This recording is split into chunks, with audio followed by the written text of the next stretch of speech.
నమస్తే. ఇప్పుడు మీరు చూడబోతున్న వీడియో ఖచ్చితంగా మీకు ఉపయోగపడుతుంది, నచ్చుతుంది కూడా.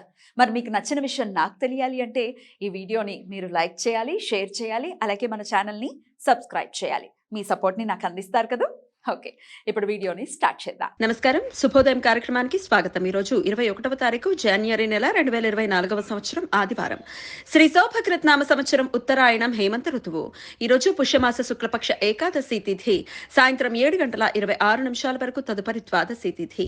రోహిణి నక్షత్రం రాత్రి 3:52 వరకు, తదుపరి మృగశీర్ష నక్షత్రం. నక్షత్రవర్జం రాత్రి 7:38 నుండి 9:17 వరకు. అమృతకాలం రాత్రి 12:34 నుండి 2:13 వరకు.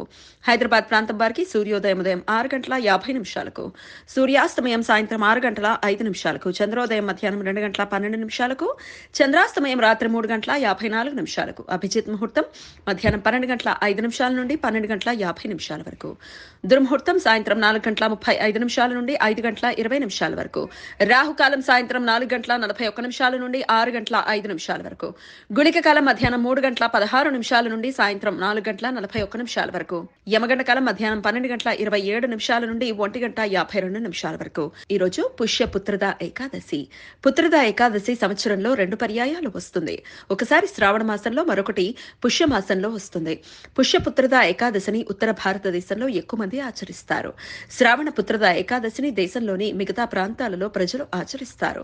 సంవత్సరంలో వచ్చే ఒక్కో ఏకాదశి వ్రతం ఒక్కో విశిష్టమైన ఫలితం కోసం ప్రత్యేకించబడింది. పుత్రద ఏకాదశి పుత్ర సంతానం కలగడానికి ప్రత్యేకించబడిన రోజు. భవిష్య పురాణం ప్రకారం ఒకప్పుడు సుకేతుమాన్ సైభ్య అనే రాజు దంపతులు సంతానలేమితో బాధపడుతుండగా ఒకరోజు కొంతమంది ఋషులను రాజుగారు కలిసినప్పుడు వారు రాజు దంపతులను పుష్యపుత్రద ఏకాదశి వ్రతం ఆచరించమని సలహా ఇచ్చారట.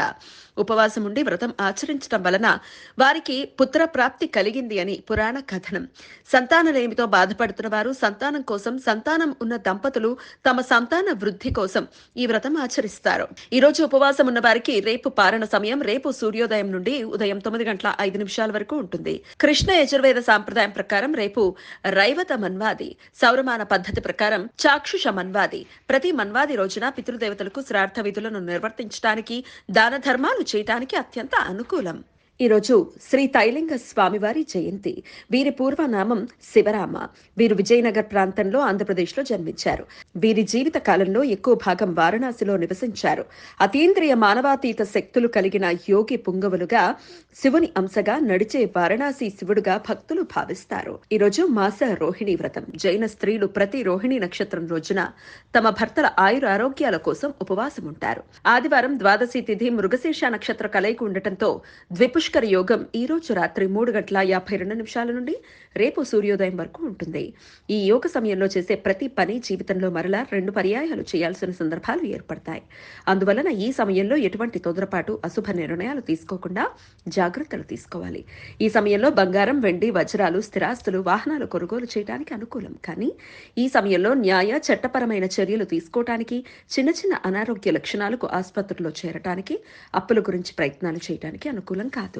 ఈ సమాచారాన్ని మనకు అందించిన వారు మేడికొండూరు విశ్వనాథ్ ప్రసాద్ గారు. ఆయనకు కృతజ్ఞతలు తెలియజేస్తూ నారాయణ స్మరణతో సమస్త సన్మంగళాని భవంతు. నమస్కారం.